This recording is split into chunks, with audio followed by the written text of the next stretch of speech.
So this is going to be a video about the dangers of gatekeeping. I understand that gatekeeping, the ones that are doing it in earnest, not to be or trying to be rude or what have you, they're trying to protect their culture.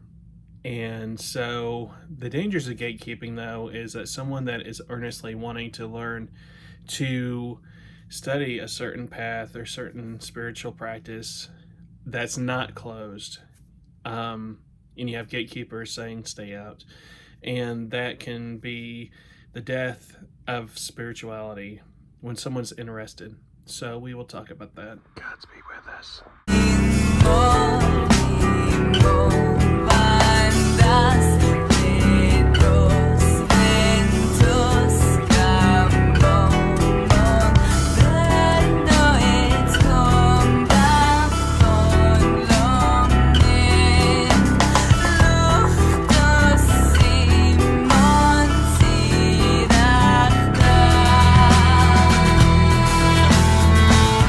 We get into spiritual practices for many reasons. It could be because we have a connection to the gods or goddesses that are in this particular path, or it could be an ancestral thing. Maybe we are wanting to connect with our ancestors and the gods that they worshipped. And nothing is more disheartening than going online and trying to learn how to honor these gods that you really feel a connection to. There was one person that said, I read that they said, for example, they really connected to the Morrigan and were told by somebody that they need to stick to their local, this person needs to stand and connect to their local spirits and land spirits. And so that's wasn't even an option because one, they are not connected or don't feel any connection to that, and two, the local spirits of their land that they're currently in their in, that is a close practice, and that's very disheartening to somebody. And that's not what I think that our ancestors, who are ancestors that had left the homeland, ever wanted for their descendants to be told and kicked out of the club, just because they happened to move to look for a better life for themselves. They never wanted to be disowned by their homes.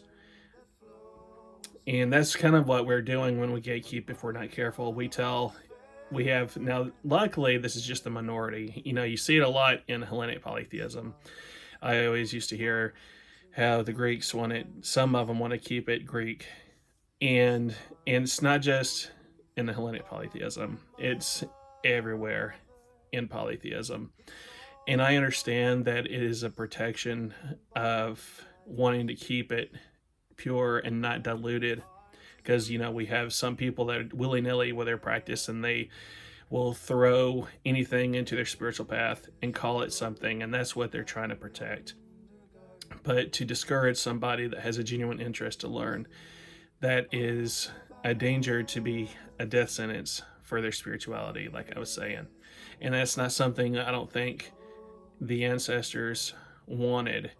It's particularly if you're looking into gods and goddesses of your lineage, of your past, that they ever thought that because they had to leave or wanted to move or make a change in their life, that their descendants in the future would be paying that price. And that's that's a dangerous thing. And what I've learned is that that's really a human error in a way, because you have people that are connecting to gods and goddesses that haven't heard that rule, that someone say that, hey, you need to keep out, you need to stick to your own thing.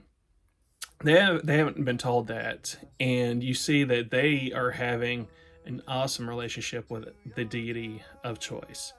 And it makes me realize that maybe it is not a strict rule that you should stick to what you were born into, but maybe it is a sign that this is a rule that a person put in place that does not exist, because the one that's never heard that rule, they are connecting well, and they have an awesome relationship in that path. And something that the home countries don't realize also is that the traditions have kind of been passed down through the generations as well. That the ones that had moved out, they had taught to their children, and they taught their children through the generations. So a lot of what the values are have been passed down in the new country as well. And it just reminds me of the time when I first got into paganism 16 years ago now, how I read books. And I'll never forget, I've used this example before, that this book I was reading about how to set up your first altar, they said that you have to have an all natural altar. You cannot have any screws or metal pieces. So basically, they were wanting one of those peg tables that are carved out. You have to completely, slide into place and fit together. So it cannot have any metal. It has to be all natural. If you cannot have a tree or use nature, you have to have an altar table that's completely wood. And I was like, whoa. And that kind of spirit still is around today. And I feel bad for the people that are reading their books because they're into this spirituality and they're reading, and it says how you cannot use, now the popular one that I see a lot is you cannot use store-bought candles. You have to use beeswax candles, or X, Y, and Z, my favorite phrase, candles. And they're like, oosh, I don't have easy access to these things. And what these people are making these rules don't realize is that ancestors, not just lineage ancestors, but everyone of the past, didn't have the fanciest tools and access to these things themselves. They just used what they worked with, and they were able to connect to whatever they were doing with what they had. Now, that rule is a universal law that has never changed. It'd be nice to have a table that's all wood with no screws. I'll never forget that. I was like, yeesh, because that was a barrier for me back in the day. And so the moral of the story is that we always work with what we have. And another thing also is, they always, I've read a book once that said that when you offer milk to the deity, it has to be whole milk, not this 2% stuff. But if 2% is all you got in the house, I've learned and found out that when I offer it to the goddess, for example, it works just as well as whole milk if that's all you have in the house, because it's the act. That's something that Hellenic polytheism teaches, is that also it is the act. And that's just the general rule, that is the act, not the actual gift itself. It's just disheartening whenever you are fired up and excited to look into a path that's, again, not closed, that you see other people doing, and you're like, yes, this is what's going to work for me. And then you go in and you have one person that says, you need to not get into this. It can hurt.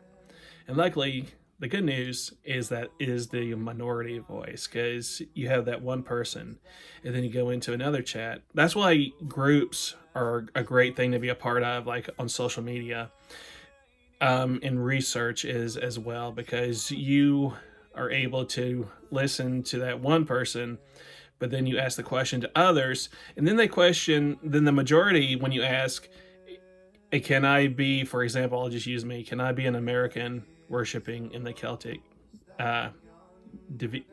Celtic, Shaman said the Celtic tribe, the Celtic gods and goddesses, is that a thing? And it's not just Americans too, it's also, you have some people that if you're not born in the land, then you can't worship these gods if you were born in England, Canada, anywhere. And that really makes no sense, because as I said, you see others that don't know that rule, and they are able to. And so going back to it, though, you'll ask, and the majority will say, of course you can worship these gods or goddesses. Of course you can. Why are you even asking? Some of them even laugh. They're like, why not? And that's because that's the answer. If you ever have a question about anything, again, that's not closed. If it's something open, the answer to that question is, why not? Why can't you? It's a silly thing to say that no, you can't, just because you were born somewhere else. And so it goes to what Aphrodite Child and I say all the time. At the end of the day, spirituality is you, because no one else outside, especially if you're a solo practitioner, it's no one else's business what you do. And if you're doing something and you're feeling that connection to the gods or goddesses, it really, at the end of the day, it doesn't matter what anybody says. Especially if you're not going online to promote what you do, if you're not a content creator, if it's just you at home and you just want to connect to the Morgan. I use that because that's what this person was saying. And you feel that connection, and then just do it. Just do it, because it's obviously there's something right in what you're doing if you're feeling a spiritual connection in what you're doing. Because it's really sad if you don't get a chance to experience something awesome just because someone told you couldn't do it. And it's very disheartening.